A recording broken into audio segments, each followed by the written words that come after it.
சட்டவிரோத பண பரிமாற்றத்தில் ஈடுபட்டதாக குற்றச்சாட்டின் கீழ் முன்னாள் அமைச்சர் செந்தில் பாலாஜியை கடந்த ஆண்டு ஜூன் 14ஆம் தேதி அமலாக்கத்துறை அதிகாரிகள் கைது செய்து சிறையில் அடைத்தனர். இவ்வழக்கில் அமலாக்கத்துறை நடவடிக்கைக்கு எதிராகவும் ஜாமீன் கேட்டும் உச்சநீதிமன்றத்தை செந்தில் பாலாஜி நாடினார். இந்த வழக்கு இன்று மீண்டும் விசாரணைக்கு வந்தது. அப்போது செந்தில் பாலாஜி மீதான 3 வழக்குகளையும் விசாரிப்பீர்களா என்பன உள்ளிட்ட சில கேள்விகளை நீதிமன்றம் எழுப்பினர். இதற்கு அமலாக்கத்துறை தெரிவித்த பதில்களை பதிவு செய்தது. மேலும் போக்குவரத்து துறையில் 2175 இடங்களை முறைகேடாக நிரப்பப்பட்டுள்ளதாக தெரிவித்த அமலாக்கத்துறை அது குறித்த விளக்கங்களையும் அளித்தது. இதனையும் நீதிமன்றம் பதிவு செய்தது.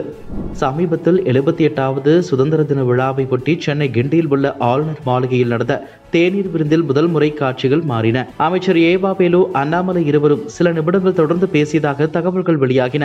இந்நிலையில்தான் அமைச்சர் உதயநிதி ஸ்டாலினை அண்ணாமலை சந்தித்ததாக கூறி புகைப்படம் ஒன்று வைரலாகி கொண்டிருக்கிறது.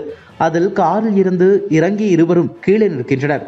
அண்ணாமலை இரு கைகளையும் கூப்பி வணக்கம் சொல்வது போலவும் ஒரு விரலை நீட்டி உதயநிதி ஸ்டாலின் எதையோ சொல்வது போலவும் காட்சி இடம்பெற்றுள்ளது.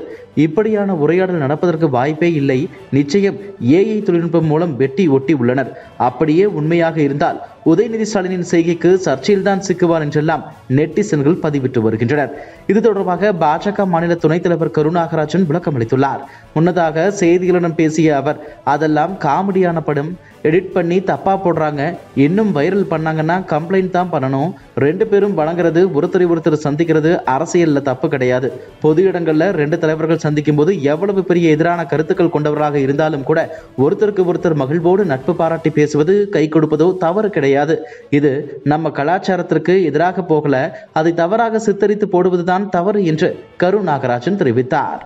தமிழகத்தில் திமுக பாஜக இடையே தொடர்ந்து மோதல் போக்கு ஏற்பட்டு வந்த நிலையில் கடந்த ஒரு சில வாரங்களாக இருதரப்பும் நட்பு பாராட்டி வருகிறது. இதன் காரணமாக திமுக தனது கூட்டணியில் காங்கிரசுக்கு பதிலாக பாஜகவை இணைக்கப் போகிறதா என்ற கேள்வி எழுந்தது.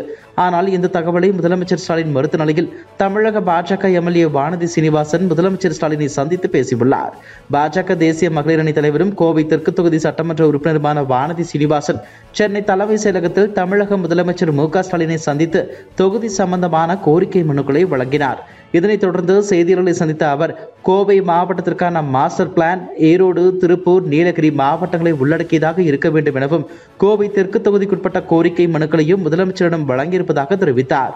இதையடுத்து தமிழகத்தில் திமுக பாஜக கூட்டணி ஏற்படுமா என்ற கேள்விக்கு பதிலளித்த அவர், திமுக பாஜக உறவு பற்றிய கதைகளுக்குள் செல்ல விரும்பவில்லை என கூறிய வானதி சீனிவாசன், எதிர்க்கட்சியாகவும் மக்கள் பிரதிநிதிகளாகவும் எங்களின் பணியை தொடர்ந்து செய்து கொண்டிருப்பதாகவும் தெரிவித்தார்.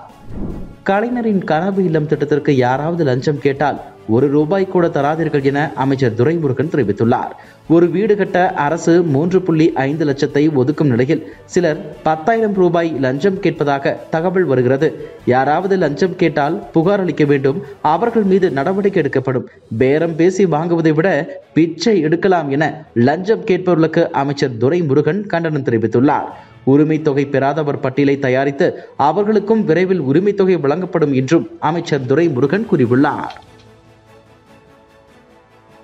இதுபோன்ற செய்திகளை மேலும் தெரிந்து கொள்ள எங்களது யூடியூப், ஃபேஸ்புக் மற்றும் ட்விட்டர் ஆப்களை சப்ஸ்கிரைப் செய்யவும்.